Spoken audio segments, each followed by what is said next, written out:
This is Chicago. Doors open on the left at Chicago. Welcome to Chicago. Welcome to Chicago. Welcome to Chicago. This is Chicago. Doors open on the left at Chicago. Welcome to Chicago. Welcome to Chicago. You're tuned into the TCSF podcast with Big Z, coming straight to you from 606 Media Studios, powered by the True Chicago Sports Fans. And this is episode 274. We're fired up to deep dive into everything that makes Chicago great, which is our Chicago sports teams. Remember, you can go over to 606media.com and your ultimate source for all things Chicago. Swing by and check out the official TCSF podcast t-shirts. We have the exclusive for the Love of Sports merchandise line, and then we have a bunch of other cool stuff on there. You know, we have the more No Water on Weekend podcast stuff up there. And, every week we're trying to add some new stuff on there. So go over there, 606media.com. All your podcasts are there for No Water on the Weekend, True Chicago Sports Fans, and we've got the Impossicated with myself, Big Z. JC will be joining us very, very shortly as soon as he gets his camera working. Remember, if you're watching on Facebook, YouTube, and Twitch, hit that smash button and subscribe. And if you're watching, you can go ahead and scan that QR code, right? We'll get you rolling really quickly. Let me get JC up in here. There we go. We got JC in the house, JC Dynasty Football. And glad to have you, brother. Come on in. Oh, now you're glad to have me on. I was not running the board yesterday. I did not see none of that. I was not running the board yesterday, sir. You saw my text and you showed the phone to Ivan and gave him a face of like, look at this shit. Yeah, well, I told him, No, out of mine. I didn't realize you guys were already live and going, so I thought like if you guys could just patch me in, great. If not, no big deal. Like I said, once I saw you guys were live, I was like, oh shit, no, forget it. You guys were busy. Yeah, it was a lot to handle yesterday if you were Yeah. watching. That's why I was like, oh, I even sent you another text saying like, oh, forget it, never mind. yeah, understood. Very much understood. Again, if you're watching on Facebook, YouTube, at X, or even the Twitch channel, go ahead and subscribe. You can definitely continue to watch all of our content. Looking more ways to get involved, support the show with the monthly subscription at anchor.fm/True Chicago Sports Fans. It is little 99 cents a month. It keeps the conversation going. And again, check out the rest of our lineup in 606media.com. So let's strap it in, get ready for an unforgettable ride through the best of Chicago sports culture and beyond. Let's get started with our Chicago Bears last game. The Bears defeated Minnesota Vikings 19-17 on the road. 1 minute 47 left, kick out return for Devin Duvernay set up Cairo Santos for a 48-yard game-winning field goal. Take that, JC. He can hit behind 45 yards. We improved to 7. What was my text message to the group chat? Yeah. Mm-hmm. My greatest fears have come true. Like, we are literally praying that this man can hit a field goal. Well, prayers worked because Jake Moody has been signed. Yes, he has. No more backup on the practice squad. We knew that was going to happen. JC, let's take your notes from yesterday's game since you were rarely off on a Sunday. I mean, I recorded the game because I was still doing stuff around the house. Going into winter is always a rough time for me. I'm trying to catch up on 10,000 things. My takeaway from the game is, hey, look, defense, we're not doing too well, stopping the run. But, I mean, Kevin Byard and Nashawn Wright, huge interceptions. But again, it's the offense that can't put the ball in the end zone. So it's the yes, we are winning, but we are winning ugly, people. And we will not apologize for wins. Nope. According to Ben Johnson, we will not apologize for wins. He was, in the after game speech, he was all excited and happy and can't wait to go over the film with you guys, fellas. And it's like, I don't know that you should be that happy going over the film, because maybe I saw some things that you are seeing much differently. I completely agree with you. There's a lot of BS calls called by Ben Johnson, 3rd and 1, and you're giving a passing ball. You're passing the ball when you can be running the ball with Manangai. Well, I mean, look, you know what? The passing game, was huge in Detroit. They had Amon-Ra St. Brown, who was open at all times, pretty much. He's a shifty little guy. But let's be honest, I'm glad to see Luther Burden getting more of a role, right? Because, OZ has had so many balls hit him in the hands, hit him in the chest, and he just can't catch. It's contagious. What? I'll be the first to say, I watched OZ in preseason. I went to camp 2 or 3 times. OZ looked fantastic in camp. I don't know what is going on with his concentration during games, that he just cannot seem to catch a ball during a game. I don't know what's going on there. But you know what? Hey, if you're not going to step up and catch the ball, Luther Burden, we drafted him very high, and he's got the talent to replace you. So, and you also have Loveland, who can catch the ball. Yeah. And this is the problem for me. I mean, that's the overall problem I have with the Bears right now, is just we have way too much talent on this team to not be punching the ball into the end zone. I don't know how we fix this problem. I don't know. With DJ Moore, Rome, Loveland, Komet, the running backs. I mean, I don't understand. For whatever reason, Ben can scheme something up in within the 10-yard line. He can scheme stuff up to score touchdowns. But it's from the 30-yard line to the 10-yard line that it's we cannot punch the ball in. For whatever reason, cannot be done. It's field goal season. But when we get in the 10-yard line, he's got a ton of plays for red zone that he schemes guys open, and we have no problem with that. But I constantly sit here and I cannot figure out why that we cannot capitalize on 2 interceptions and just punch the ball in. Yeah, this defense has been showing up with taking 2 takeaways, 2 interceptions on JJ McCarthy, which they should be doing, right? The defense can do that against a rookie quarterback. We're not getting to him, though. That's all the DBs and all the whole secondary is doing so much, even though with all the injuries. Maybe Ozzy can only catch a dry ball. That makes a lot of sense. But you're looking at the defense who's been showing up, and the offense that's been sputtering. Once they get past the 40-yard line, it is field goal, and a lot of these were 3rd and 1 or 2 second and manageable. It's an issue. It's an issue with Ben Johnson's play calling. We were all talking about it. This game needed to be a blowout again. And again, every single one of these cardiac games have been great, because the euphoria of winning at the end, that's great, but it takes a toll. And I'm gonna tell you right now, once you play a higher caliber of team, which you will be going against a better defense in the Steelers, and then you got the Friday afternoon matinee against the Philadelphia Eagles, that is not going to work. You're not going to be able to field goal your way to a win, or depend on the defense to get a takeaway. The special teams to finally break one out. Hightower's been under fire for the last 4 or 5 weeks because of poor play in special teams, and Duvernay was able to do something that put us back on the map. It's like one facet of the game is bailing out the entire team. Yeah, I mean, listen, I can't disagree at all. What up? Oh, there he is. Ivan from The Tape Never Lies, jumping in.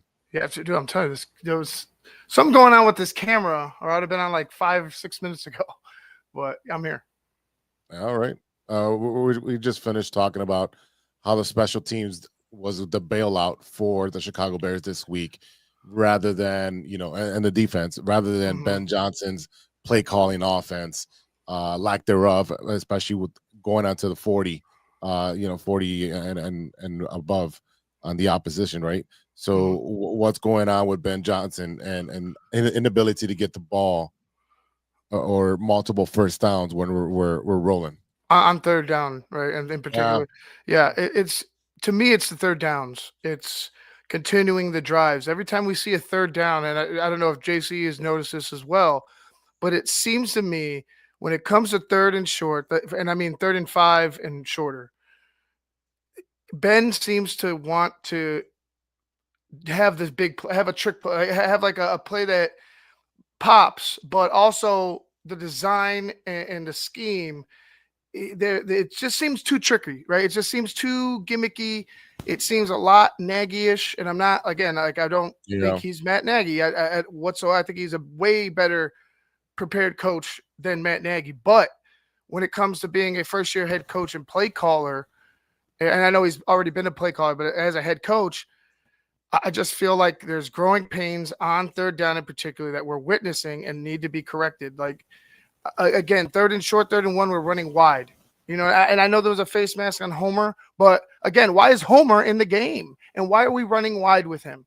There's just things that I call into question, and I really believe that will be corrected. But if we're talking about the here and now, those are the concerns that bother me, especially when we move on, deeper into the season. We're in the playoff. We're not even in the playoff. We're not only in the playoff hunt. We could win. We could win the division. Yeah. You know what I'm saying? Like, if things go right, we're in the divisional hunt. So again, I like that the Bears are winning, but again, like Caleb and Ben Johnson, both they know and said we have to get better. Yeah, Ivan, before you came on, I was basically saying that for whatever reason, when Ben Johnson gets within 10 yards in the red zone, he can scheme stuff up to score touchdowns. But for whatever reason, 20 to 30 yards out, it's like there is a stall in our offense that we cannot push the ball further into the red zone and score a touchdown. And we settle for field goal time after time after time. So, as I was saying to Big Z, like, I don't know how we correct this issue, because again, when we're within 10 yards of the end zone, we punch it in, or he will scheme up where Colson Loveland or DJ Moore or somebody seems to be completely wide ass open in the end zone. But for whatever reason, like I said, it's that 35 to 20 yard area where it's like something's off with this offense that we can't score a touchdown. Lack and of again, like running the ball. Right. And I agree with Jose, and it's frustrating because what do we talk every week?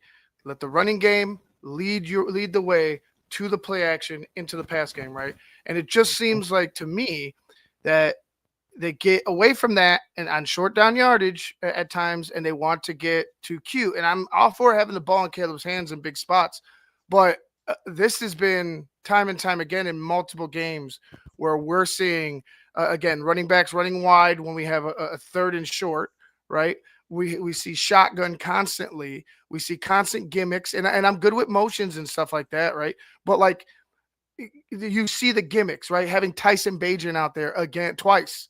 You know what I'm saying? Like that's something to me where it's like, hey, we don't necessarily always have to be the big flashy team. You know what I mean? Like, be a bully when it comes to 3rd and short in any place on the field. Red zone in particular is best, but any place on the field, if you come down in short yardage to get a first down, I want them to be a fucking bully and run them over and get the first down. I don't care who knows what's coming. If you do it well and you stick to your blocks and the running back hits a hole, you're gonna pick up the first down. I don't care if the whole fucking stadium knows it. If you execute, you'll pick it up.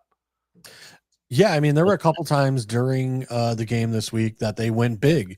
And, you throw an extra offensive lineman out there, and like we were picking up 4.8 yards a rush. And so to me, it's one of those where it's like, hey, like, why do we not continue to stick with like a big, throw triple O out there or whoever it is, and throw an extra tackle out there to just maul these guys and keep running 5 yards a rush. We've seen what the running game can do. They can dominate, and we've seen what the offensive line is really good at the running game.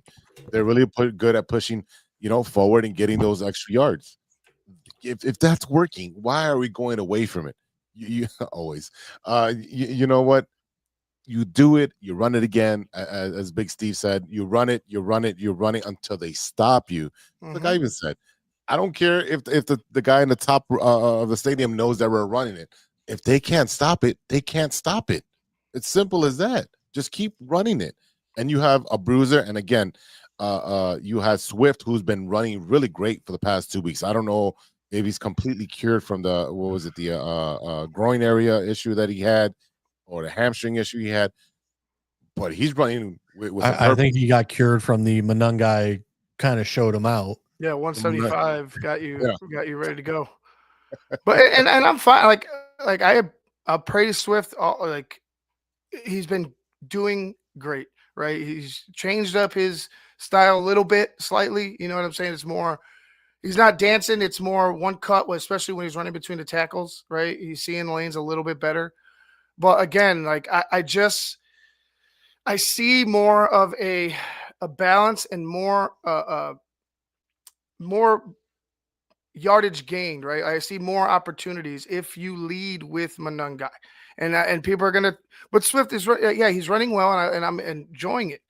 But again, when you get Monangai going, right, when you get him a good lather and he's getting in a rhythm, that's when he starts to pop, and that's when you could hit these guys with Swift in the in the open space, maybe in some draws, maybe some screens, swings on the outside. You put the linebackers towards the middle of the area, and you change it up with Swift. Right. Swift will go to the outside and take one for 20. And he'll beat a linebacker if they put him on him. So there's things that obviously I want corrected, because I just that we talked about the potential of this team, even with the flaws and the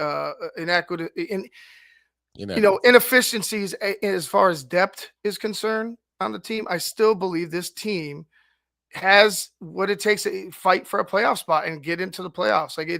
And not only that, they again, like I said, they put themselves in a position to where they're talking about division. You know what I'm saying? Yeah. Yeah, I think the part that scares me the most is that, JJ McCarthy did not look great. He had the 2 interceptions, but yet he nearly almost beat us. You think about the special teams giving up the yards and putting JJ McCarthy within, 2 passes to be able to score. So that one, I would say one of them, yeah, but the other one, no. But again, the point I'm making is still we got to find a way to punch in touchdowns, not just field goals. Oh yeah. Because when you have a +2 on, turnover, you got to capitalize on that more than just a Cairo Santos field goal from 48 yards. I mean, we got to capitalize better. And again, I don't know how we scheme it up. I don't know. I mean, I keep saying, the talent that we have on this team, it's not showing yet. And again, I understand a first year with Ben Johnson's offense. Caleb is still learning. He is progressing. We're seeing it. But it's one of those when you have the talent on that team, it's like, man, again, there are teams with much worse talent than us that seem to be putting up 30 points while we're putting up 19. And again, I keep looking for the progress week to week, and I am seeing it, but it's one of those where we're coming up into the toughest part of our schedule, and 19 points is not going to cut it, fellas. A lot of the problem was on the offense was the drop passes. All right. I mean, I know we're giving Ben Johnson a lot of shit, but those drop passes are huge, especially to your number 1 receiver who gets hit dead in the numbers and can't catch it. So I mean, as much as we're, I said we're giving Ben Johnson a lot of shit for getting Q and all these little trick plays and bringing in, your backup quarterback and deception. Okay, cool. But can the Chicago Bears do what they're supposed to be good at, and is running the ball and having a good defense? The offense can come from Ben Johnson and be an addition, but the Bears are a black and blue team where they're going to run it down your throat and play really good defense. I need them to do the simple things well, right? Do the things that you're gonna use it again. Like, I'm not talking about, and I'm happy that they do run in practice certain situations and certain plays, like, consistently, not just, oh, let's run it. If we fuck up, let's go and get away from it. They run it till it works, till it's right. But again, like I said, the obvious things, do those well. Like I said, dominate at the line of scrimmages, like you've been doing in the run game. That's something that I want to see more, because I just feel you'll begin. And I know Caleb's missed some throws. He definitely needed to be better yesterday, but I feel like it frees Caleb up a little bit more. It lessens the blow, and working under center just seems to be better for Caleb as a passer than working in that shotgun. Yeah, I mean, looking at the box score, I mean, which I know the box score doesn't say everything, but DJ Moore, 1 reception, 18 yards. Roma Dunze, 2 for 41. And then you have Komet, 5 for 45, and Loveland for 3 for 40. Mm-hmm. I mean, yeah. I don't know why, but like when I look at the box score, like I'm constantly just like, there should be more to the number 1 and number 2.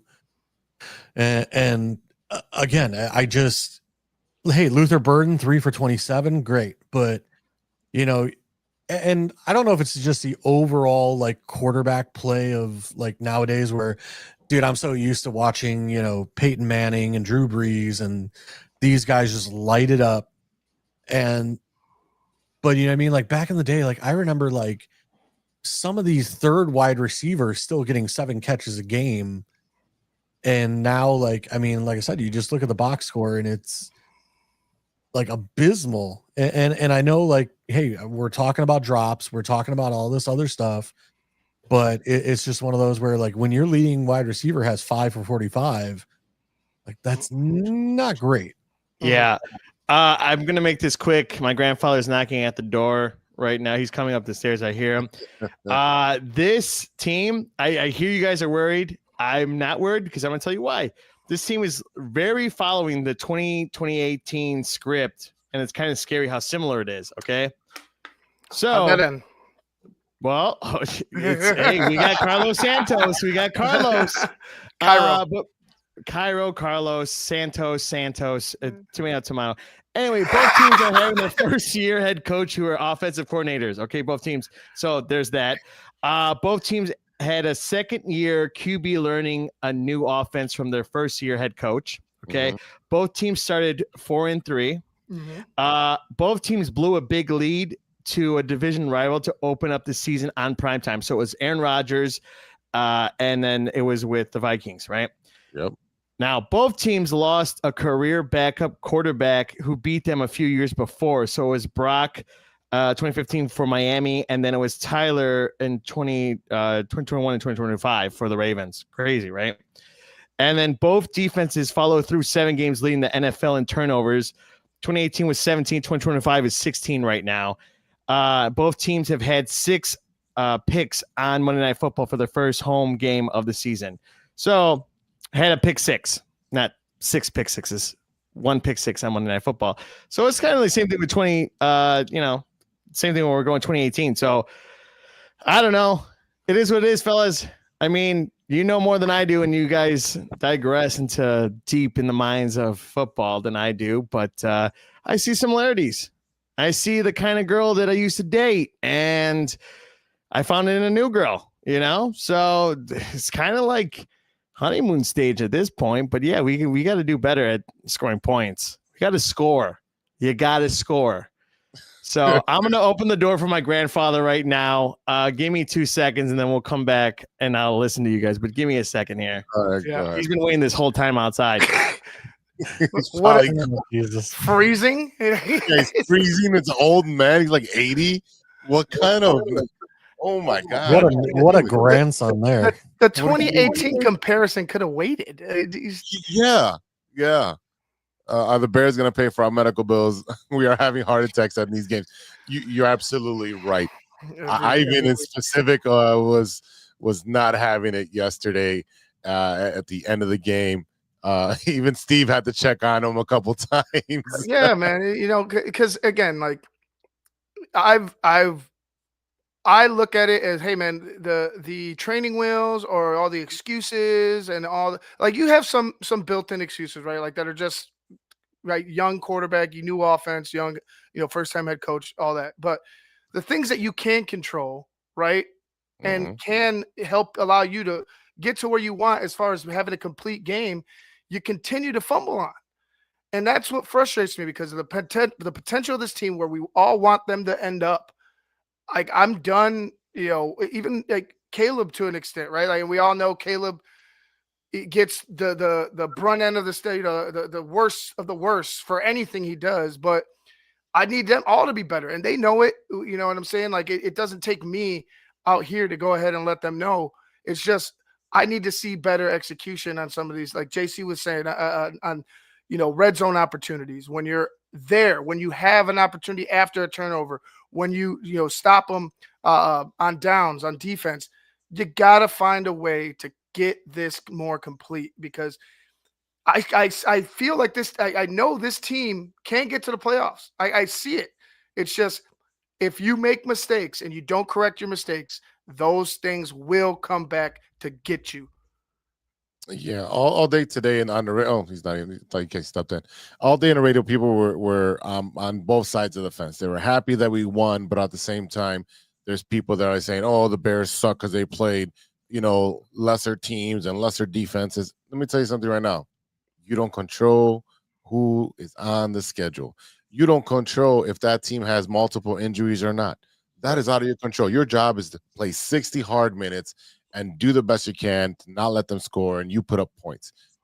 We're winning. End the story. So a win's a win. We're not apologizing. We're 7-3. We're first place in the North.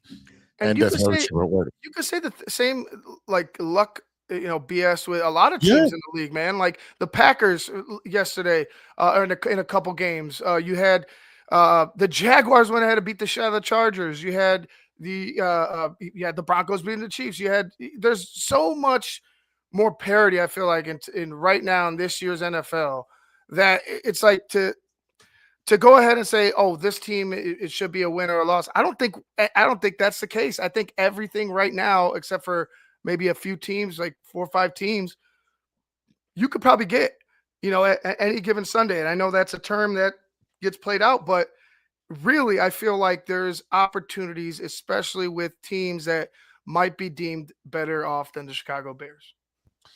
Yeah. You know what? A couple of plays here and there, and we should be 9-1. No doubt. I mean, the only bad game we had was the Detroit game, but that first Minnesota game, definitely. Well, the Ravens game was bad. I would say the Ravens game was bad. Okay, then 8-2. I mean, yeah, that's fine. Again, it's been a roller coaster of emotions every single game. Ivan was sending me clips of people at different bars and just praying and holding each other when that kick went up.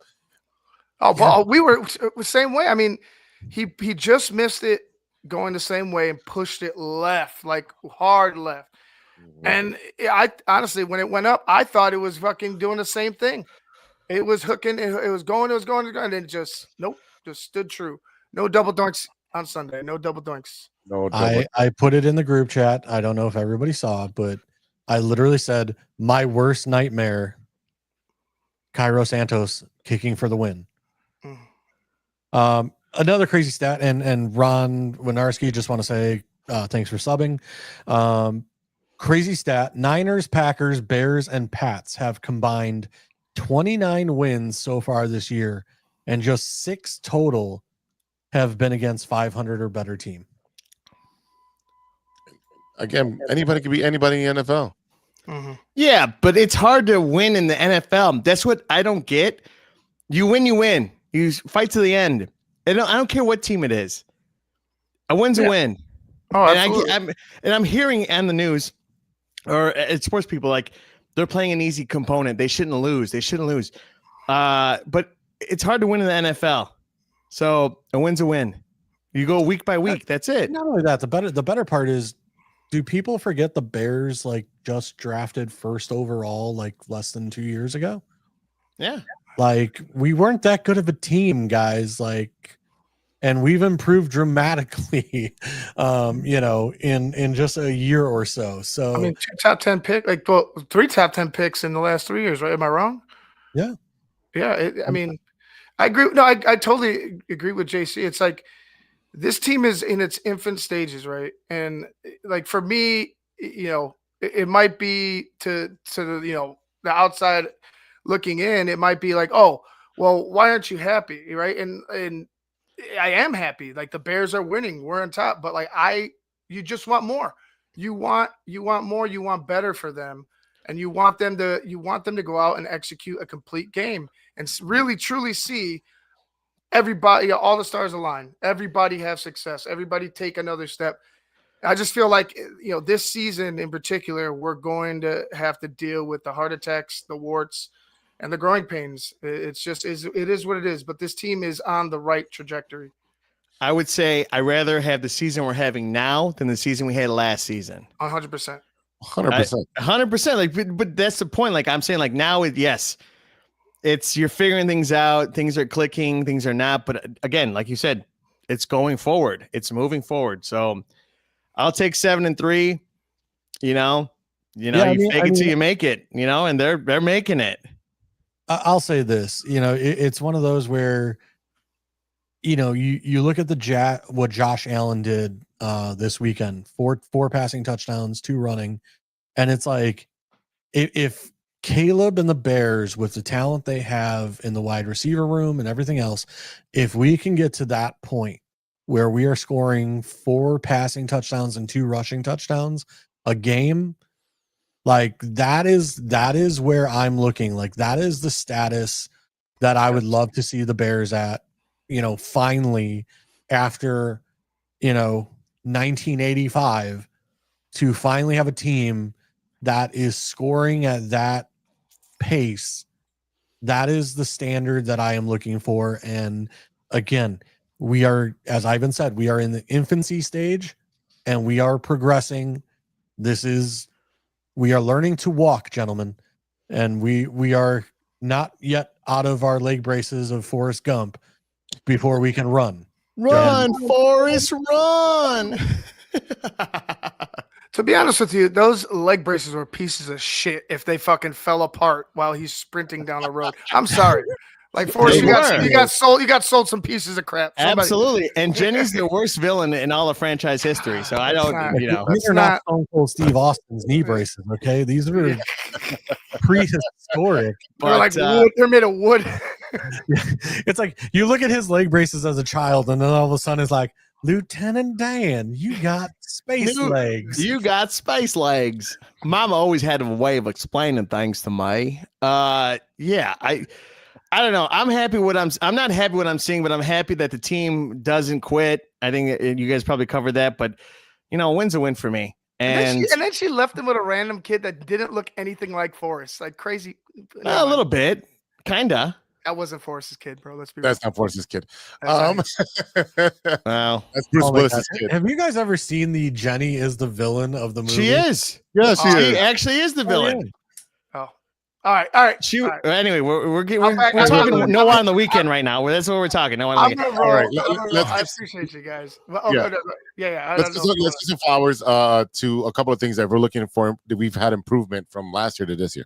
We're not talking about the offensive line being a horrible thing. They're not a turnstile. They're not Six Flags.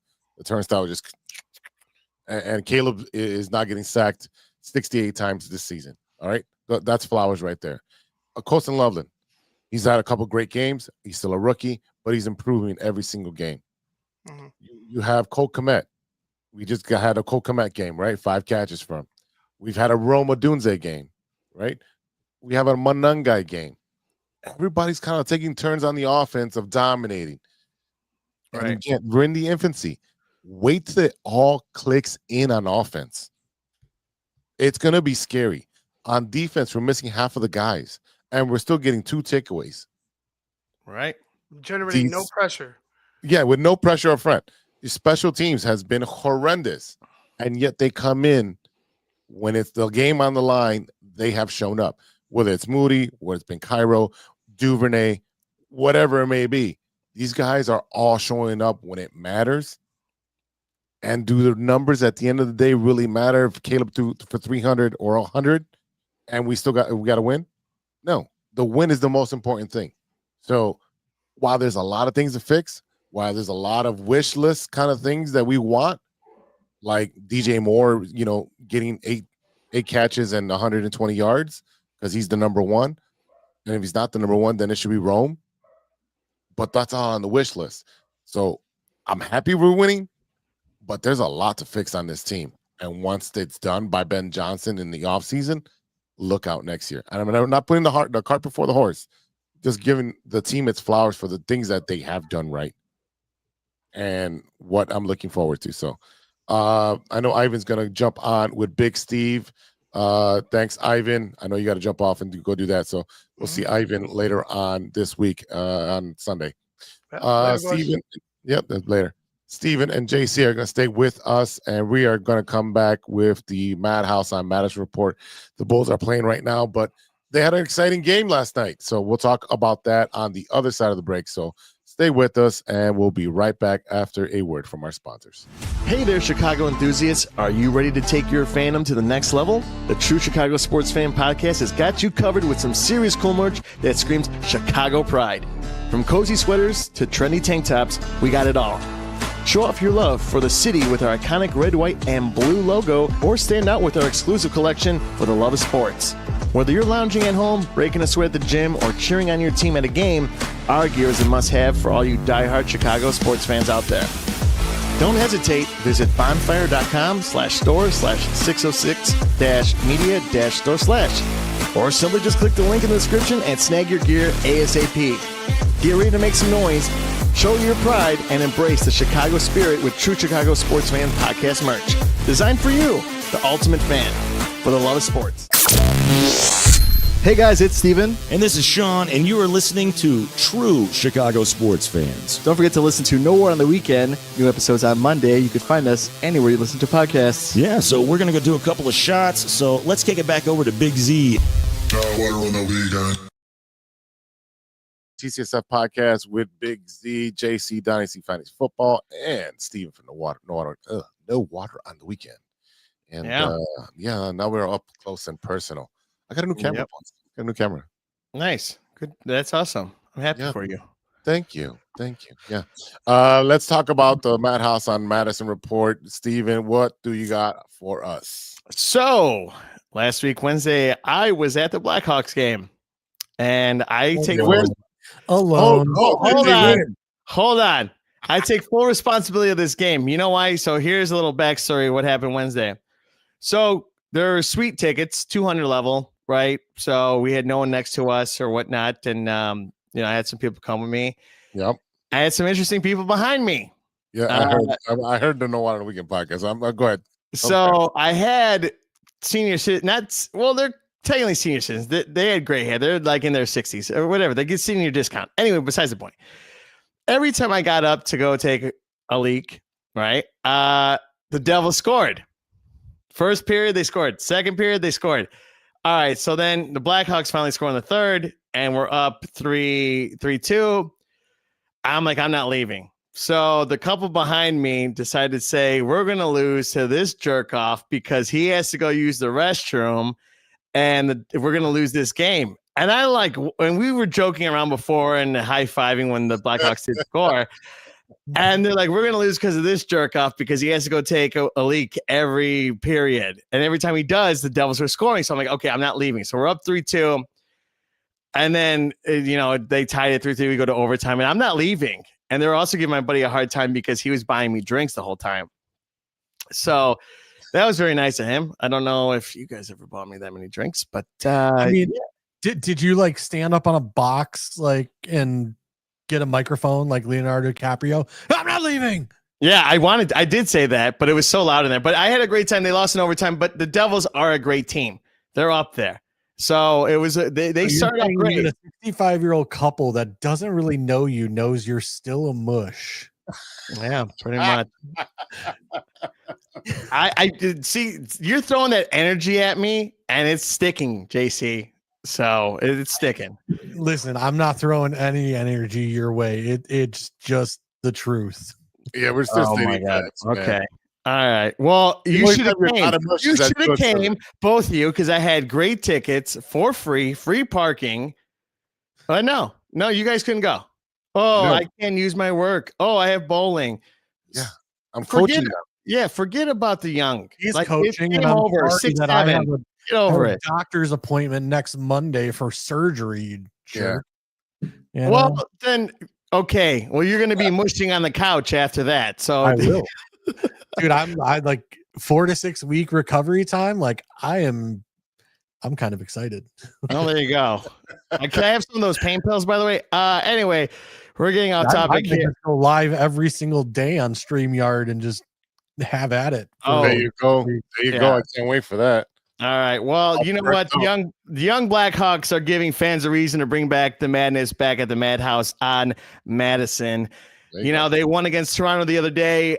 This team, it's not afraid to compete with like other teams that are a little bit above them. Yeah. But hey, these kids are scrappy. You have the Maple Leafs coming in and Toronto Maple Leafs, and you gave them a push for their money. Right. A win's a win here, but I think these players are playing well. You have Sam Rizal. This guy's fast. He's able to push off and get the puck and like shoot it off. So, you're seeing the development of these players. You're seeing them grow. You're seeing these kids like seeing what attributes. It kind of reminds me of the Mighty Ducks at some point, because you have each individual character on this team to the Flying V. And you have them, each one of them have a special skill between passing, between skating. I don't count these guys out pretty much. And yes, they did lose on Wednesday, but again, it's New Jersey Devils. They're having a great season. Yes, they do, lose on occasion, but Maple Leafs Joseph Woll, he's thrown into the fire because we're shooting lights out on this guy. Their defenders weren't defending us the other day, but we're figuring it out, and I think this team is going to go far and farther than the Bulls, honestly. Yeah, we'll talk about them in a and we're going to get into that, and I have a lot to say about that. But with this Blackhawks team, they're winning. They're above 500. They're being scrappy. Bedard's having a great career this season because he's doing lights out on points. Mm-hmm. He's shooting goals.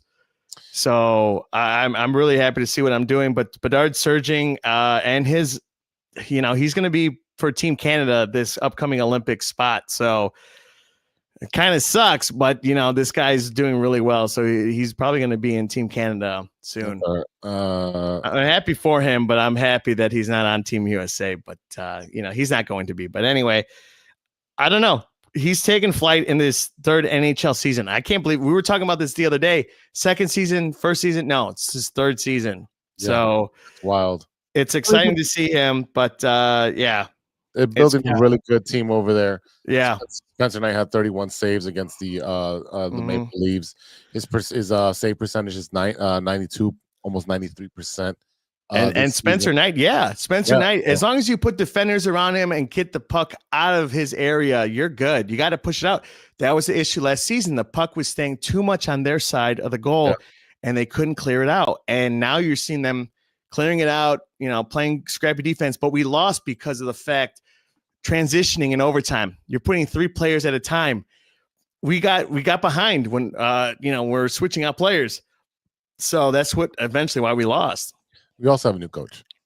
True. And it's a huge difference. It's a huge difference. So yeah, but I like to, again, they're doing well. I think first new coaches in Chicago are doing well. Ben Johnson, you have the head coach for the Blackhawks, and you're seeing a difference in the culture change right off the bat. So you can't ask more than that. just to put my 2 cents in, I think the winning culture that we are seeing right now with the Blackhawks is helping Bedard exponentially because, I mean, you've seen the past 2 seasons where the losing record and just the constant losing that the Blackhawks were doing. Yep. I mean, I think it was taking its toll on Bedard and just, I mean, when you're a young kid like that, you want to win. But when you're on a team that obviously doesn't have the talent to win, it's just such a mental beatdown and such a long season that you're just like, man, like after a couple months, like of just getting pounded on, you're kind of just like, man, this sucks. Like, when is it going to end? So Yes. it's to be on a team that's over 500 right now is, in my opinion, a great thing for Bedard's future because it's going to, like I said, he's having a great season right now. And to keep playing that way is huge for the organization, for him, for his development, for his mental health. Yeah. Isn't this month mental health day or mental It's health every month, for men? man. Men's mental health. But I will say this, like, again, you see these teams, like, again, between the Blackhawks and the Bears, there's like first head coaches, organization drafted number 1 pick. You're seeing the development in Calebwilliams, and you're seeing the development in Connor Bedard. It's great to see these guys because then you feel like Chicago's back. We're back. Like, sports in the city are back, but We're back. Exactly. I sent you guys that video, but it's like, it's exciting to see these franchises do something with the first round pick instead of just grabbing them, dumping them, and then, like Sam Darnold, right? Ruining them. Yeah. Like, look at, Danny Dimes, right? You had them both in Minnesota. Now you kind of have JJ McCarthy, who's not doing that great. Could have sat him, could have had Sam Darnold play another season. There maybe would have been different, but they didn't want to pay him. But exactly. So, but you have these players in, for the Blackhawks that are young, hungry, want to prove themselves, want to be part of this organization, and want to push their limits, and they're following what their coach is telling them to do. So I'm happy to see it. I was happy to be at the Madhouse. It's been a full year. A lot of things changed in there, which is good for the food. But it was nice. It was nice to be there. I hope to go again with you guys so we could get a win. Apparently, that's what it takes. Yeah, we got to find a day. Either Thanksgiving break or Christmas break. Yeah, one of those. Yeah. Let's switch over to the Bulls on the other side of that ball. Yeah. That was a tough one last night. You know what's funny? My feed gave out once the second overtime started. So I was able to watch it. JC knows what I'm talking about. Yeah. Again, look what position they're in, placed in the East. 8th. Yeah. From first to 8th in a matter of a week. Yeah. And, with Trey Jones is out, right? So it's the biggest difference right there. Trey Jones is out. Kobe White and Josh Giddey back in the backcourt. So now you're seeing like him not being there for Utah, and they're playing right now. Like we said, it was easy to see the first couple of games. They're back, but you have to press on the gas a little bit with the Bulls. Now they're 8th seed, and it's like we're back home. This is where we sit. This is it. This is Steven's a good spot. This depressing Bulls. Literally, yeah. And then Kobe White's Cavs set for a season debut.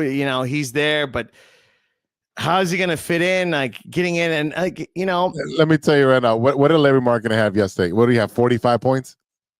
I don't know. Probably. I'll pull it up for you. Go ahead. That's called development. But you want to build this team up. They're losing by heartbreaking games. And then they play the Spurs, and they lost by 10, and they were competitive. But, you have these teams that it's like they weren't going to win against the Spurs. The Spurs were toying with them. At this point. And now, see, with the Bulls losing and like 8th seed, now they want to talk about Chicago Bulls announcing celebration details for the Ring of Honor class of 2025. I'm not worried about that right now. Yeah, and they're showcasing this. It's on the Washington Wizards on November 22nd. The Ring of Honor, probably presenting Tribute to Johnny Batch, Bill Cartwright, Neil Funk, Horace Grant, John Paxton. So fans are celebrating. So, okay, this is what they do. And they have Derrick Rose ceremony coming up. January. And it's like, you're going to have a crap team out there and celebrating what we had in the past, but not putting anything in the future. Well, let me pump your brakes there. They have a future. They're right? getting there. They're getting there, but it's look at the Blackhawks. They flipped the switch, and it's hard in the NHL. It's harder in the NHL, yes. Yeah, but look, they're progressing. But again, it comes with management. And again, I think I don't trust this management team with AK and Eversley to turn this around. I don't. Absolutely not. No. And you're looking at Matas, great draft pick. He's going to develop over time. Absolutely. And again, Billy's the right coach for these young players. Once you have superstars, Billy's not the coach. Nope. And we already seen that what happens with DeMar and Zach and everybody else that we had. It did not work. Okay, so Okoro is mid at best, dude. He 5.6 rebounds last night. Buzelis 18.6 rebounds. Okay, that's fine. Vooch, I don't know where he had 21 points or rebounds because I didn't see him a lot on the court. Giddy 26 points, 13 rebounds, 13 assists, another triple double. Kevin Hutter is solid, 8 rebounds, 6 points. That's all we need him to do is just play off the ball, get the rebound, put it back in. Julian Phillips with 10 points. What? Kobe White with 27, and Iowa with 18, and Jalen Smith with 8 and 8. Okay, you know who I didn't mention? Patrick Williams. Surprise! Ding, ding, ding. Yep. 8 points, 1 assist, 1 rebound. Yeah, I get it, and I don't get it with this guy. I know he has talent, but I don't see it on the court. I don't see him show up. This guy has hit moments and helped the team out, but I don't know. And we paid Giddy to giddy up, and he's been really doing well. He's averaging with the triple double. Like, come on. So that's my point. I'm like, you have players that you're like paying, and then he's showing up and he's getting up, which is a new T-shirt that I'm actually working on. I'll talk to you guys off air about that one. And I have a bear one I'm going to show you guys when I'm done after this. So sneak peek for you guys that you're here. All right. But right now the Bulls have a 30-28 lead over the Nuggets. Is that going to stick? No, we don't know. I'm not worried. And I want to just, before we jump into the current game, Kevin Love, old man Kevin Love played yesterday and had 8 rebounds and 10 points. Laurie Markin, 47 points. They had no answer for him. He was cutting down the lane, just doing whatever he wants. Now, did he ever score 47 points for the Bulls? No, he did not. They literally destroyed that kid. I'm glad he went somewhere where he can absolutely do well for himself, but they literally missed out on this one. And this is a draft pick, a failed draft pick by the Chicago Bulls, and tons of talent. I mean, they were not going to pay him anyways. He would have been gone by now. So yeah. And speaking of development, I think the Bulls are one of the franchise that don't know how to develop really well. They just don't. And you see Jimmy Butler was doing really well, and then he left. Jimmy developed himself. Right. That's the thing. Yeah. He developed himself. And then look, he became a superstar and went to Miami. And then, you have these players that we've had that, produce really well after they leave. So that's not on us. That's on the organization at that point. But you can root for these guys that left because, hey, it's not their fault. It's the organization's fault. And, yeah, they're thinking about all of the past, 90s. You can't think about that. Well, it's a great time. You guys were there. I was just a little kid. I was like, 6 or 7, but yeah. Well, it was 91 and I was around that age. So it actually makes sense. But my point being is the fact that I got to see them. You guys remember more of it than I do. Yeah, it was phenomenal. Exactly. Yeah. So that's what I'm saying.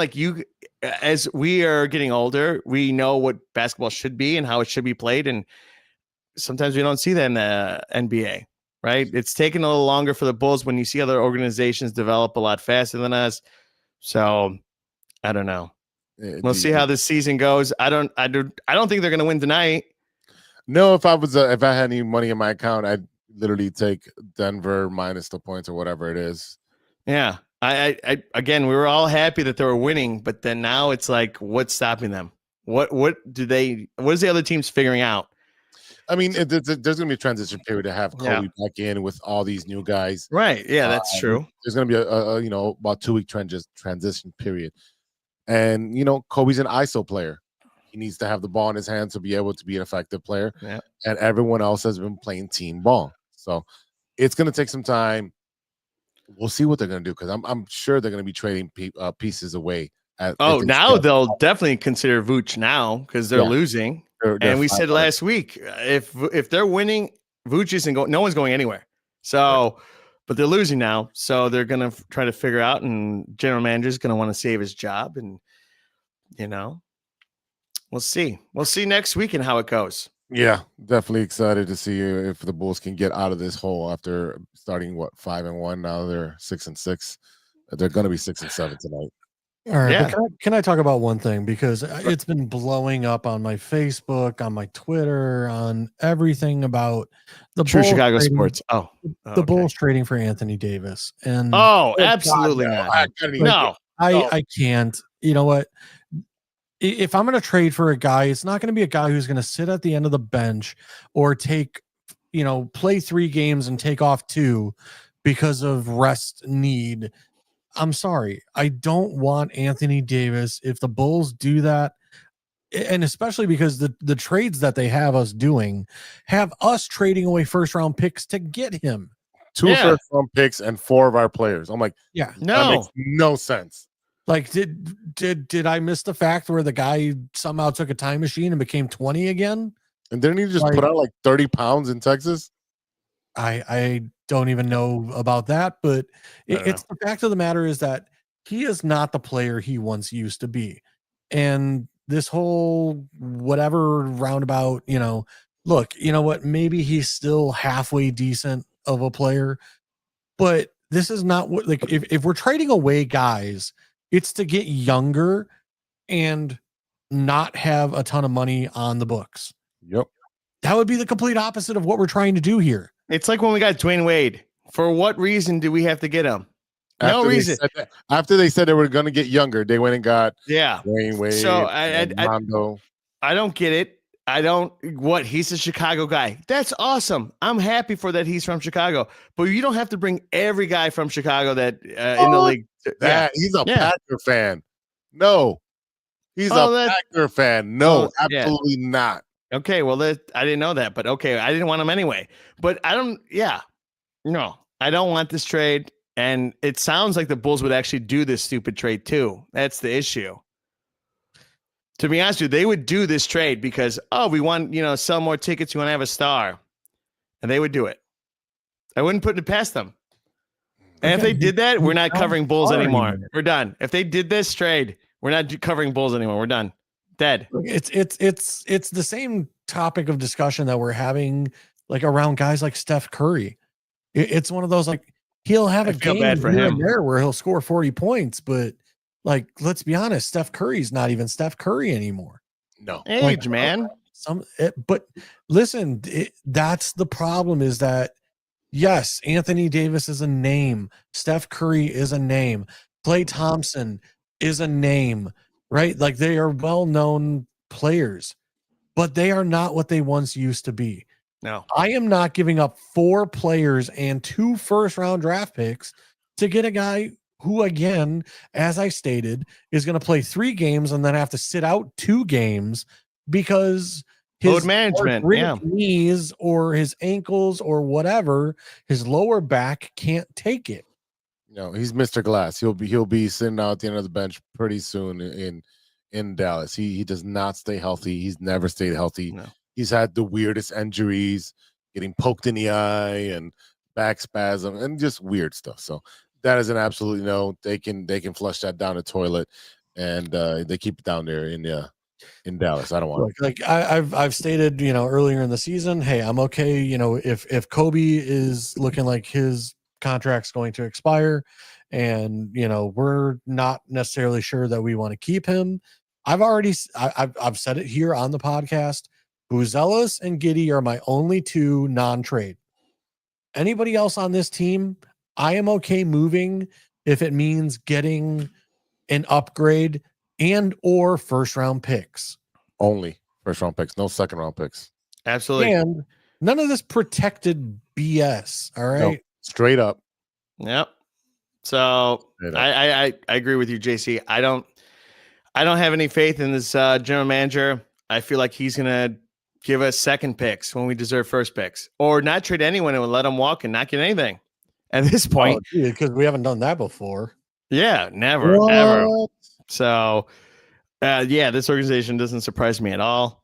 It surprised me when they were winning so much in the beginning, and now it's like, back to reality, gone, back to normal. I mean, let's be honest, Giddy was out for a game or two, so his ankle, I get that, but he's a great passer, amazing passer, and finds people, but he's also putting up 20 points. Yeah, in games. I think him and Buzelis are the only ones. Plus, but again, with this Bulls team, when we lost Lonzo, what happened? It was done. Apart. They fell apart. And I've been saying for years, like, we need a point guard. And then recently, I've been seeing stuff about who's the kid from Memphis, Ja Morant. Ja Morant. I've been seeing stuff about him. Absolutely no. And it's one of those where it's like, if I have Josh Giddey, I don't need Ja Morant. No, like you don't. And we already have gun violence. He's going to get more involved. I don't get it. I'm happy with getting up right now. We don't need a ball dominant guard. We already have. No. We already have one. So, no. JC, I have a question for you. Yeah. Want to talk wrestling? Want to wrestle? So that's what you guys did in sleepovers. What you gonna do? There we go. Today is John Cena's last Madison Square Garden Raw. Is it playing right now? I do not have it playing right now because I'm going to play it while I am editing. So I'm going to have multiple TVs going on with the Bulls game and that, because the Bulls are actually up 16. Good time to bet. Wow. I got to do something to figure out. Put money on the Nuggets. I got to figure out how I can get Netflix and actually watch these wrestling matches, because like we've been discussing for weeks of like, who's he gonna face, all this other stuff, and then he beat last week. I haven't been able to watch quite. I'm seeing clips, right? That's not good enough. Like I need to actually, like, the LA Knight versus was it Zack Ryder? Yeah. And then, like I said, like we've been talking about weeks and weeks now that Cena should face Dominic. You thought it would be the final match, and it still very well could, because obviously he's got to give up the Intercontinental title to somebody.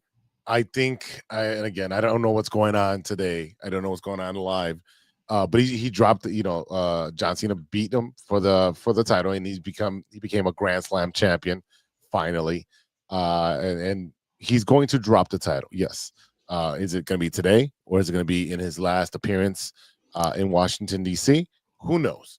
But again, we still don't know who it's going to be. And right now that I don't think Dominic is trying to get that title back. I think Dominic is going to have his issues with the Judgment Day because no one was there to help him out and bail him out. So they're going to take that story that way. I just feel right now that John Cena is going to be facing Gunther as his final match, and I am not happy about that. It's got to be The Miz now. It has to be The Miz. A guy that can hold the mic and go word for word with him is The Miz. They have history. They had The Miz beat him for the title. There's a lot of animosity there when he's with Maurice and John was with the Bella twin. There was a lot of animosity between them, lots of shit talking. If it's going to be anybody, it should be The Miz at the end. The Miz has been kind of irrelevant in the last 2 years. They've been having him, in some small segments or helping out other wrestlers. Give it to Miz, because you already took Dominic. Again, I feel like they wasted a lot of their big bullets early, and it's kind of frustrating. Well, I think there's going to still be some rather large bullets coming. Obviously, as we know that, the rumor is out there that Jericho is available to be signed by the WWE. Or if he hasn't been signed already, right? I think Jericho is a guy that can be a guy on a mic that can go Yes. toe to toe with Yeah, John but Cena. what's the payoff? Jericho's in his last year as well. He's going to retire next year probably. Yeah. So if he's a surprise entrant in the Royal Rumble, great. He'll get a good pop. It'll be great. But to be John Cena's last match, absolutely not. No, I still am holding out that I still would like to see Edge as the final Mhm. match. Okay. Like I can go with if that. Edge is not the final match, I think it's a disservice.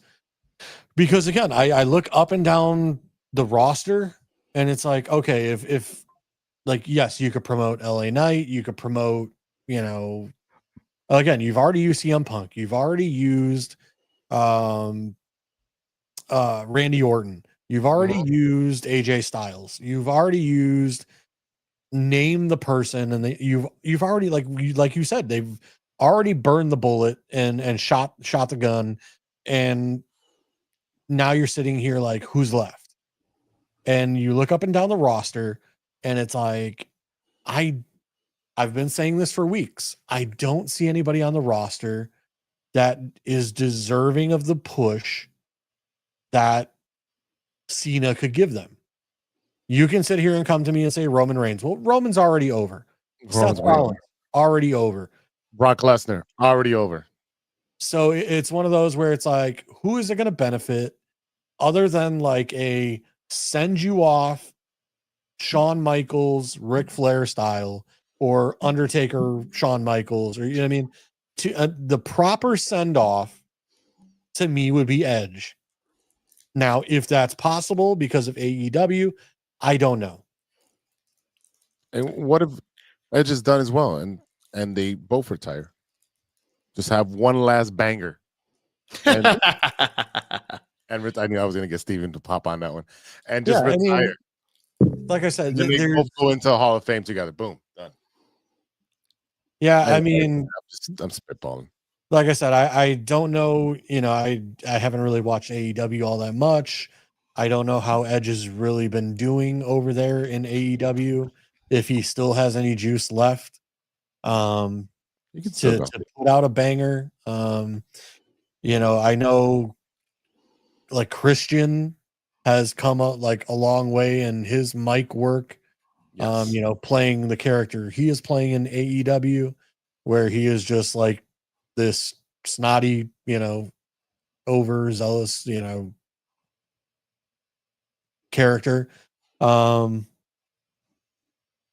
Yeah, I just look, Damian Priest, we could have argued, 6 months ago should have deserved a push. Yeah. Well, now it's like, where are you? He's fighting. Who is he fighting? Aleister Black, and they got a good feud going. And it's a good feud. But he's on that track. He's not up in front. And again, the in the tournament, which I'm not watching live, they were saying that there can be some people in the tournament that are with or not with the company, right? And where they may use somebody from TNA that maybe used to work for them. Nick Nemeth, also known as Dolph Ziggler, would be a nice surprise to have in the tournament. I'm saying he should win it, but he can perform very, very well. Yeah, with anybody. Give him a broomstick and he's going to have a phenomenal match. So could that be something where Nick Nemeth comes in and let's say he's not in the tournament, but he comes in and he beats John Cena for the IC title? Okay, cool. Now you got something to give, Dolph Ziggler, Nick Nemeth, whatever, something to do. You introduce him back into the WWE fold, and you let John move on to, bigger and better things to get off into the sunset, because it's going to be Gunther, and I fucking hate it. I just hate it that it's going to be Gunther. Yeah, and then there's like Joe Hendry, who has signed with WWE supposedly, right? Which yes. I don't know how good of a wrestler he is. I know he has like this comedy shtick of he pops up everywhere and say his name. Yeah, like Beetlejuice. So, but it's one of those where like I've never actually watched one of his matches to see what his ring work is like. Yeah, I'm seeing small spurts. That's not. And that's the problem I keep having is like I keep talking about like who is a worker on this roster that really intrigues me to be like John's last person is like The Miz. Rey Mysterio, maybe like, but you Why know, would you- yeah. Do you guys know what your name would be if you're a wrestler? I feel like you know what it would be. And also, I ran into Moses tonight, Big Z. Moses. He was on the bowling team. He used to bowl with him. Yeah. I ran into him tonight. Nice. He called you Little Z. I'm gonna kick him in the nuts. He seemed really nice. I got along with him really well. No, but yeah. Do you guys have a name when you were growing up as kids? No, I don't really think I came up with a name for myself. I did emulate, a lot of Bret Hart. I just loved the way he was a clean wrestler. It looked effective. There was not a lot of fluff, and then putting somebody in a sharpshooter, sick. Well, I know what my name would be if I was a wrestler. Is it your porn name? Yeah, that too. Ballbuster Batista. The B. The triple B. Yeah. Actually, as a kid, I was a huge Sting fan. I was always intrigued by with him. And again, I always flipped from WWF at the time over to WCW, and like during the wars, the TV wars, dude, I had my clicker on like where like you push the button and it was back to like the back button, the thick clicker, right, JC? But like I said, it was between USA and TNT, and like I said, it was back and forth constantly from like what's NWO doing, what's Steve Austin doing, what's DX doing, what's the Wolfpack doing. He's like, but for that reason, like I always gravitated to like the weird, darker characters. Like Mankind was like my guy. Emo, Sting, like Emo. But Undertaker, right? Yeah.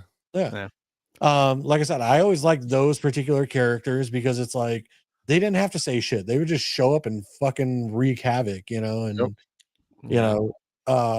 Mankind, like the boiler room brawls and like the different things. Like that's what I'm missing in today's WWE is like a lot of the backstage shit that used to happen. Like everything now needs to be in the ring. We're going to have a conversation on the mic. And it's like, I miss where it was just like a random like attack in the backstage area. No, there was. I know you're not watching the product as closely as I am. Correct. Was. Well, I don't subscribe to Netflix or Hulu or any of that stuff. So therefore, I get the clips and whatever. Man, you know what? Now that we're talking about the clips and the hilarious shit, how awesome would it be to see Ron Cena against John Cena last match? Oh, which is funny because R-Truth did do that. He went over to the GM and they had like the can I be in the tournament? It was like the tumbler, like the bingo tumbler, and they had these giant balls with names in them, right? So R-Truth comes in and he has his name on two balls. And he's like, "Hold my balls." And she was like, "What the hell?" He's like, "Hey, you're not being delicate with them."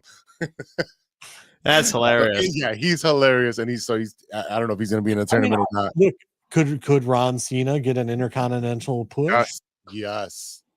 I mean, Ron Killings, I think, could be deserving of an intercontinental push. Maybe not last match, but a match of, childhood hero versus, hero.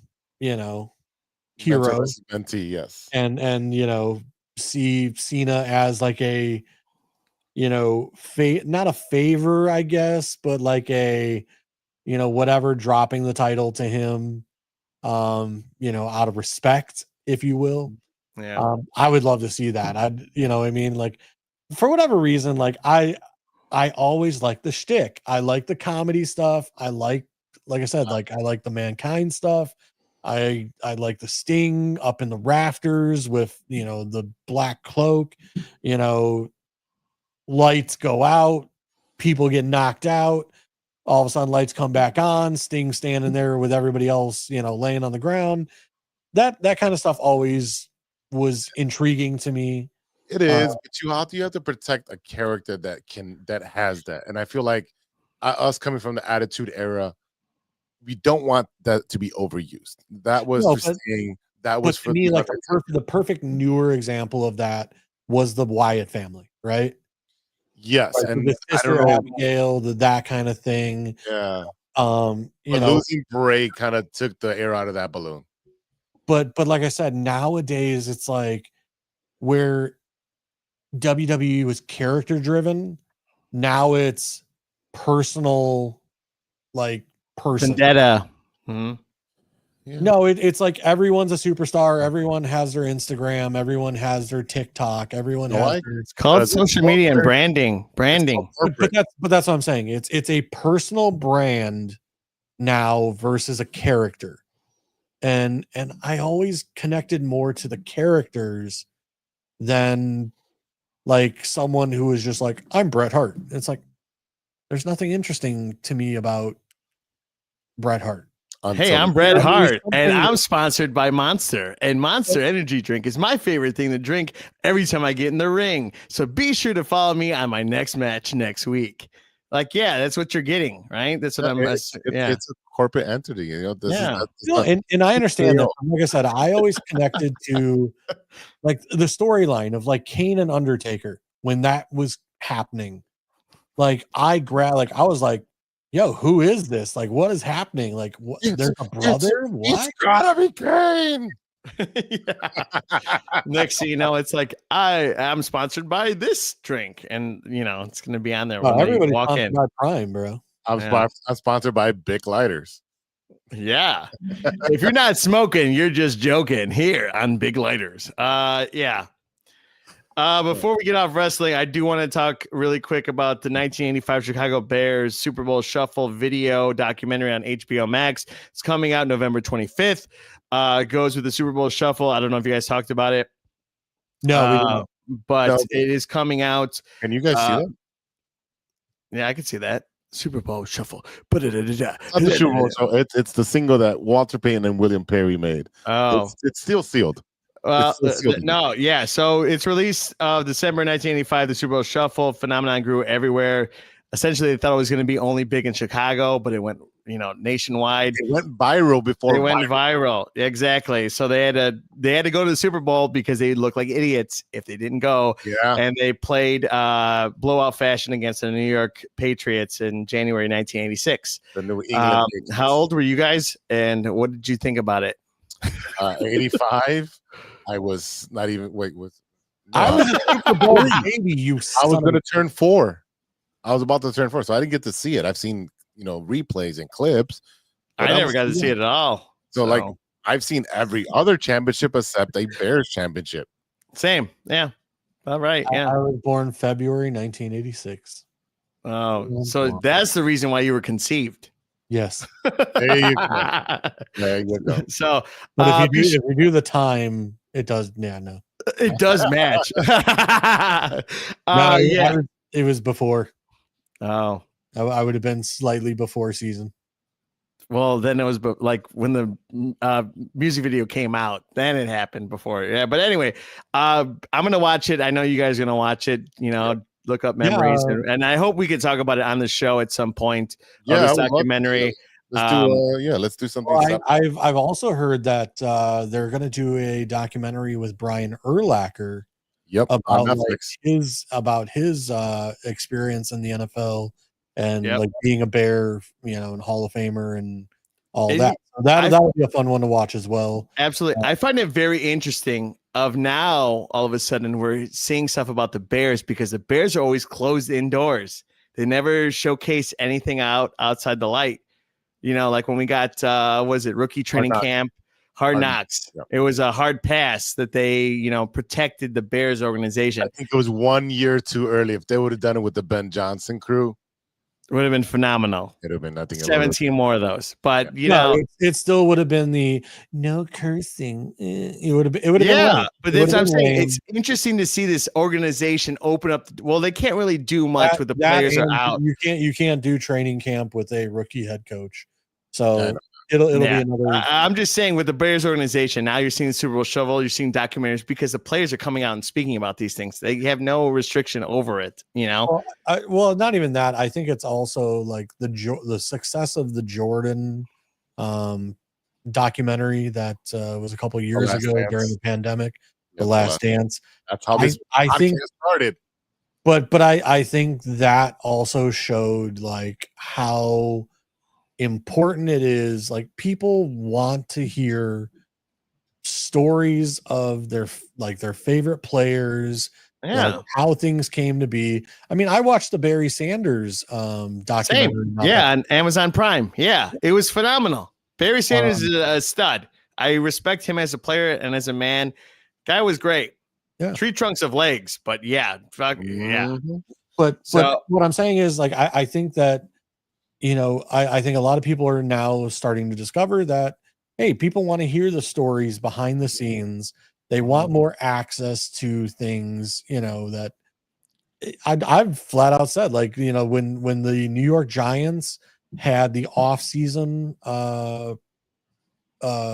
training documentary Hard Knocks, when it was the off-season and they were doing like the draft stuff, like I was more interested in that Hard Knocks than actual Hard Knocks, because to me, like, you know, as you guys know, like I am a nerd for the draft. I am a nerd for rookies and like prospects and all of that stuff.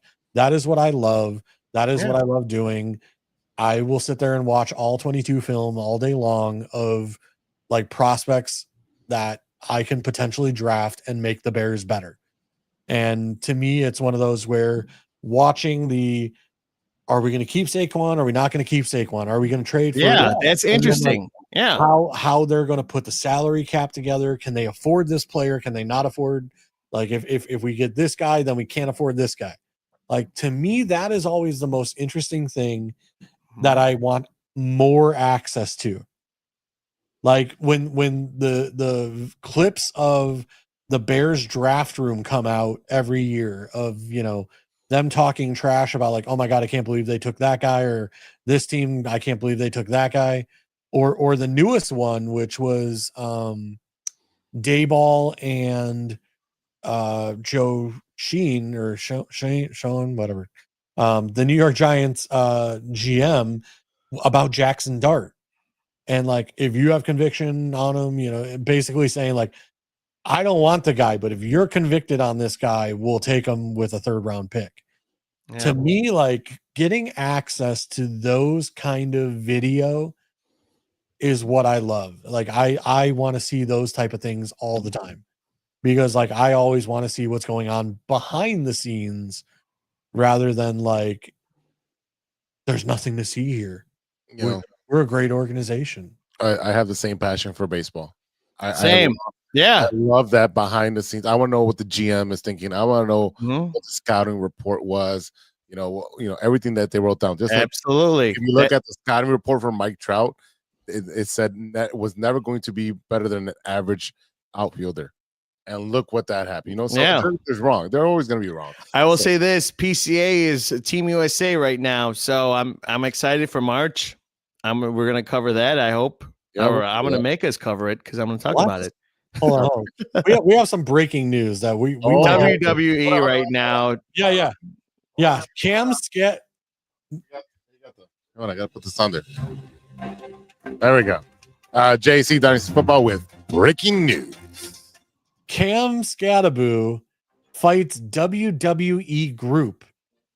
Giants running back and teammates go head to head with Judgment Day at Madison Square Garden. Oh, look at that. I'm actually seeing it right now. No spoilers. No spoilers. That's Dominic. That's Dominic. Oh, yeah. We're gonna have to get off the air and go watch some of this. Yeah, you guys are getting a little overexcited. Yeah, the football game is 24-9. The most interesting thing is like this dude just tore like every ankle ligament and Yeah, had he's in a, surgery and whatever, and now he's getting into a fight. Yeah, his foot was like the opposite way, so I don't know how that happened. How did the Giants clear this? I need the. Well, look at the GM. Remember how we were talking about behind the scenes? I'm gonna need to see the behind the scenes of them being Right. like, dude, you just had major ankle surgery. What are you doing fighting? he's not gonna get hurt again. I mean, come on. He'll be protected. Those guys are professionals. Like, I guarantee you, like he's still in a boot. Like, you know what I mean? Yeah. So, All right, gentlemen, boys, this was fun. I'm glad. I had a great time here. I got here a little late. I was hanging out with Moses, so you know. it's okay. I got here a little late as well. Yeah, everybody was like, I was giving Zwazo shit because he gave me a face over the weekend. So What face? I didn't know you were off. If I would have known you were off, I would have called you in the morning and get your ass over there. And that I like I said, I was in the basement cleaning all I week. was So It was my house is quite the disaster zone. You know, you clean stuff out and then more stuff comes in, and then you clean stuff out, more comes in. look at this guy over here. That's exactly him. I'm talking about you, Big Z. you clean went the other way. Well, I'm going to you because you clean stuff out, but then you find more things. Hey, yeah, that is a problem. But again, I have Thanksgiving break and Christmas break to get rid of some That's stuff. next week, right? Yeah, it is next week. Yep. 4 more. Yeah. What? All right. What, you know what I did find while cleaning my basement? Uh-oh. All my micro machines. What is that? You don't know what micro machines are? Transformers? I don't know. No. Think of it as What? very tiny Hot What? Wheels. Bro, you don't know what a micro machine is? I don't. Again, you guys are 10 years older than me. All right. In the chat, Holly Pockets. I know what Holly Pockets are. I don't know who is still with us out there and listening to us live.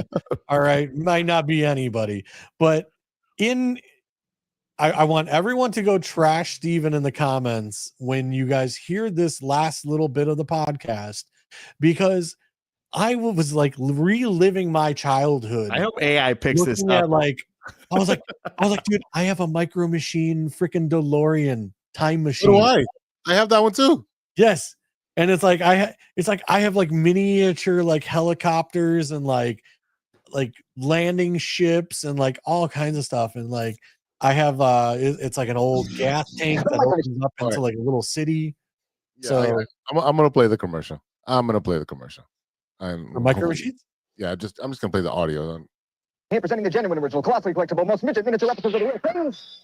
Micro Machines. Dramatically detailed, stupendously styled, smaller than a nut, this one or this one. And now with a totally terrific town. The new Micro Machine Super City Toolbox playset. Closed, it's a mild mannered toolbox. Open, it's a Micro Machine USA. Cruise your mini Micro Machine vehicles, planes, and boats to the police station, the marina, the mini motorcycle repair shop, the gas station, the construction office, work, the real working drawbridge, highway, passenger ramp, and garage doors. Or take a Micro Machine flying machine in for a landing. Phew, this place has it all. The new Micro Machine Super City Toolbox playset from Galoo. The one and only outrageous original miniatures. Remember, if it doesn't say Micro Machines, it's not the... I'm the Micro Machine man, and I'm waiting for the outside of the town. Yeah, it's like Holly Pocket. That's essentially what it is. The best Micro Machine simply stop you, roll up the road, ramp back the power load of them. How dare you? Right. Oh No, it's like Hot Wheels, but like instead of like a 2-inch or 3-inch like car, you're talking. I mean, it's like, cool. dude, I'm not saying it's bad. I didn't know what it was. I can't believe, dude, there is a Nintendo game for micro machines.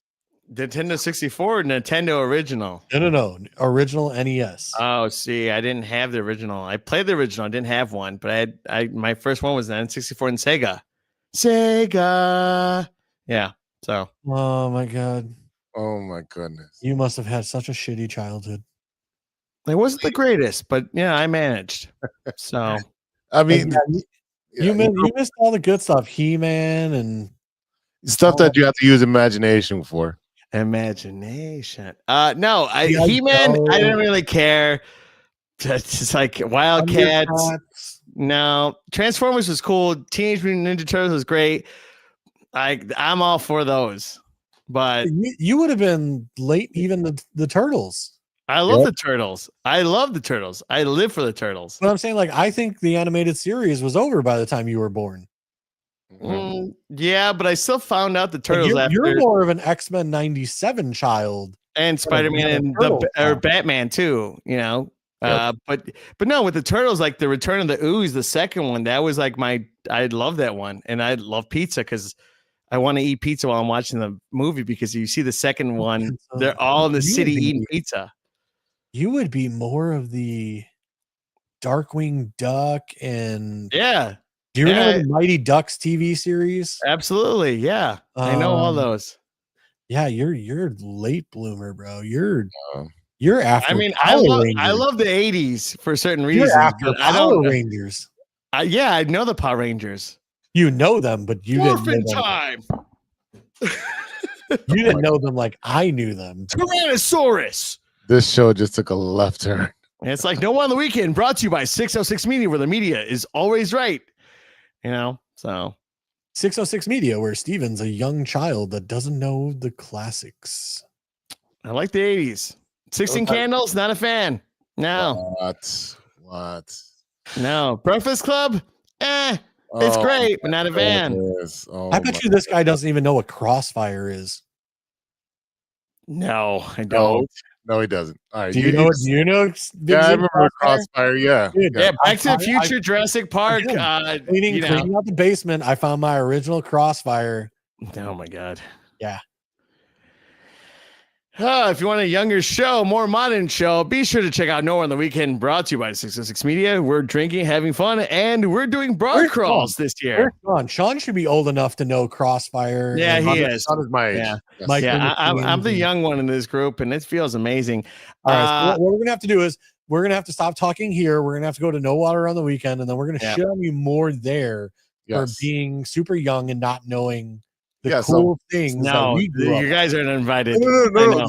Here. Let Sean do the trivia with all these 80s classic things.